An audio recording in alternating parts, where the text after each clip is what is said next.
নাঙ্গলকোট উপজেলার বাঙ্গুরডা ইউনিয়নের কাতবা গ্রামের মিজানুর রহমানের দুটি পুকুরে মাছ চাষের পাশাপাশি পুকুর পাড়ে বিভিন্ন প্রজাতির ছোট ছোট আম গাছে আম ঝুলছে। অনেক আম গাছ আমের ভারে হেলে পড়েছে। আম গাছের ফাঁকে ফাঁকে সাগর, দেশীয় পাকা কলা ও পেঁপে গাছে পেঁপে ধরতে দেখা গেছে। ইতোমধ্যে পাকা আম বিক্রি শুরু হয়ে প্রায় শেষ পর্যায়ে রয়েছে। বিভিন্ন স্থান থেকে আম ক্রেতারা আম বাগানে এসে আম নিয়ে যাচ্ছেন।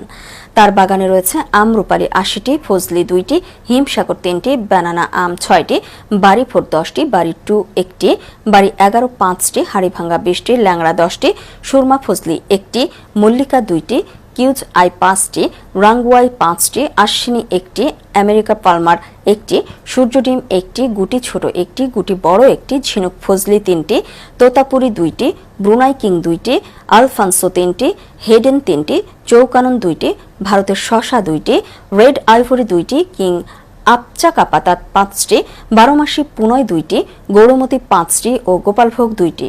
মোট ১৫০টি আম গাছ লাগানো হয়। পরে রূপালী ৩০টি এবং হাড়িভাঙ্গা আরও ২০টি আম গাছ রোপণ করা হয়। বর্তমানে ১৫০টি গাছে আম ধরেছে। মিজানুর রহমান বলেন, ৩ বছর মতো আম খেতে পারছেন।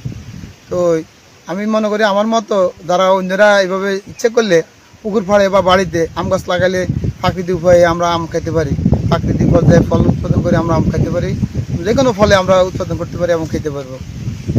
তো আমারও ভবিষ্যতে ইচ্ছা আছে, আমি আরও ২-৩ ঘন্টা বা ৫ ঘন্টা পুরাই আমার পুকুর পুরাই আমি আম বাগান করার ইচ্ছা আছে। এবং আমার এই আমের কারণে আমার তো এমন আসলে অনেকে চিনে, তারপরে আমের কারণে NSTV লোকেরা আসছে এবং আমার কাছে গর্বিত লাগে যে আমি আসলে আম বাগান লাগানো তারা আমার খোঁজ খবর নিচ্ছে। আসলে কৃষি অফিস থেকে আমি নিজে খবর দিই না, কিন্তু তারাও আসলে খবর নিয়ে কোনোদিন আসে নাই।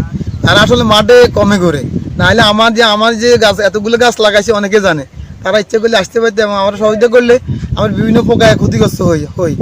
তারা